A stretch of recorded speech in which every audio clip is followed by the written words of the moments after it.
Prince Harry's name has returned to the public eye, and not in a good way. Insider rumors and subterranean whispers indicate that something extremely unpleasant has recently occurred in Montecito. Even though Buckingham Palace is still eerily quiet, the information that are starting to surface are astounding.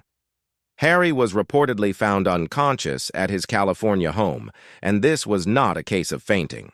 It is said to be connected to heavy drug use. The absence of Meghan Markle was much more concerning. While her husband was being taken to the hospital, sources say she quickly departed the scene to join friends at a private club.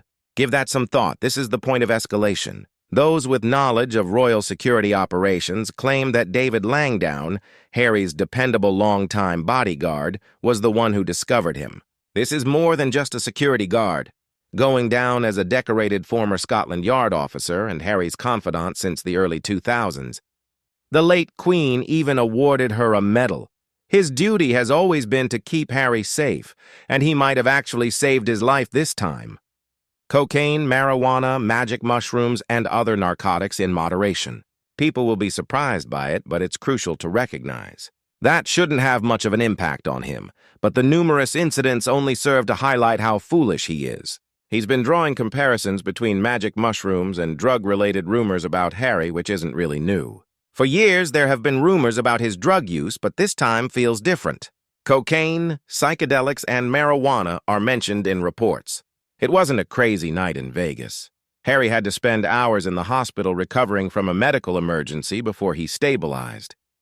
Additionally, Meghan was supposedly out partying, possibly in order to fabricate an alibi, but she was purportedly nowhere close. Furthermore, this is not a single poor choice. It depicts an unsettling long-term spiral that has long been discussed in biographical memoirs and royal circles. Penny Jr. and other seasoned royal observers have long maintained that Harry's drug problems stem from his early years, long before Meghan came into his life. According to insiders, he experimented with booze and drugs in the early 2000s.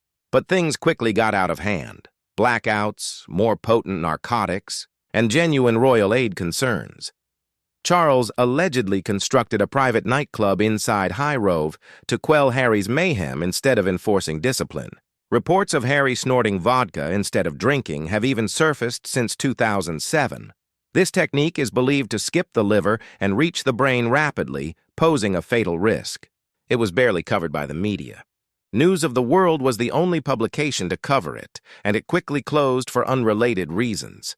Meghan's name keeps coming up, and not in a good way. According to some insiders, she has always been aware of Harry's behaviors and might even be encouraging them. She allegedly employs drugs to keep Harry submissive and in check. Although it's a frightening charge, it's not brand new. The story only becomes darker when you think back to Meghan's early years. Meghan allegedly supplied party bags with pre-rolled marijuana for the guests during her first wedding in Jamaica. Some visitors were unaware that they had crossed international borders with illegal goods, which might have put them in grave legal hot water. What about Meghan's mother, Doria? According to sources, she may still be associated with criminal groups and has a dubious past in California's underground scene.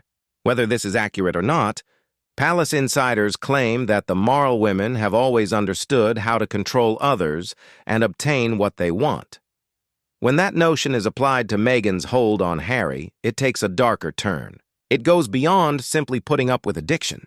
It is apparently being used as a weapon to keep him sedated, alone and reliant. And the palace was quiet.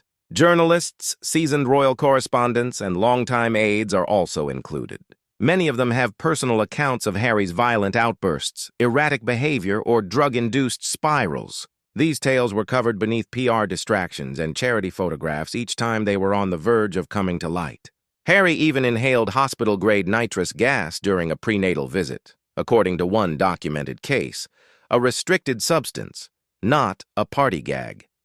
How did he obtain it? Why didn't anyone follow up? Since they probably already knew and didn't want the consequences. Remember Harry's time in the service as well. Drug tests were allegedly avoided or manipulated, according to sources. According to one report, he was taken off base just before a surprise test. Another describes an occurrence that involved both booze and cocaine.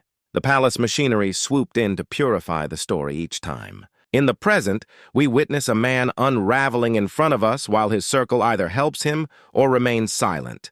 Meghan is accused of planning diversions. The palace is silent but on high alert. Additionally, unless it's a puff story, the press is complicit. David, lying down, was the only person who remained constant throughout it all. He has seen it everything, from the wild Vegas years to the current Montecito debacle. He called for assistance, but because this isn't an isolated incident, even he might not be sufficient. It's the beginning of a collapse. Everyone is at fault, from those who looked away to those who enabled it. A prince is not the only thing the palace defends. It is attempting to preserve its heritage. Harry has evolved beyond a careless royal. He is a man who has been protected from consequences by privilege and is currently perched on the brink of irreparable change. This isn't a rebellion if the reports are accurate. It is a breakdown caused by manipulation, unbridled excess, and trauma. According to insiders, Charles was informed as soon as Harry was admitted to the hospital. There was no public announcement, but phones lit up behind closed doors. Damage control went into overdrive to prevent the story from blowing out. Not to aid Harry. Meghan is the focus of attention now. The royal family will not pardon her if she did leave the scene. It was said that she wasn't in a panic. It was a tactic. To be seen somewhere else, she departed. The optics are disastrous now that Harry's name is associated with overdoses and hospital stays. For the first time, insiders claim that Meghan, rather than Harry, is seen as the real risk due to her connections, influence, and past. To identify her role, senior palace officials are purportedly going through 5 years of events. Did she keep Harry to herself? Did she make drugs easier to obtain? Was there a long-term plan for all of this? Doria's role is also being reevaluated. She may have been more involved than anyone realized despite being silent for years.